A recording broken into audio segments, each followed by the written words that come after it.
அன்பு நண்பர் அனைவருக்கும் வணக்கம். ஹெர்போக்கு நிறுவனத்திலிருந்து மருத்துவர்.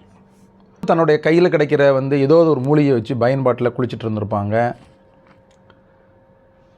காமெடி கூட சொல்லுவோம், செங்கு கட்டியை தேய்ச்சி குளிச்சிங்களான்னு கூட காமெடியில் சொல்லுவோம் கிராம பகுதிகளில். இதெல்லாம் நீங்கள் கஷ்டப்பட வேண்டிய அவசியமே இல்லை. ஏன்னா நம்ம ஒரு குளியல் பொடி ஒன்று ரெடி பண்ணியிருக்கிறோம். இயற்கையான முறையில் ஒரு குளியல் பொடி,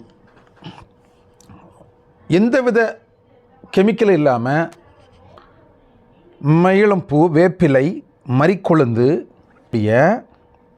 உடல் ஃபுல்லாக நீங்கள் தேய்ச்சி நல்ல மாதிரி குளிக்கலாம். குறிப்புகளை சேகரித்து அதில் கிடைக்கிற அந்த கின்ஸை வச்சு தான் நம்ம தரும். தைரியமாக நீங்கள் இதை பயன்படுத்தி பார்க்கலாம். இதில் எந்த வித கிண் உள்ளதாக இருக்கும். ஒரு வாட்டி வாங்கி அதை யூஸ் பண்ணி பாருங்கள். கண்டிப்பாக பிரயோஜனம்.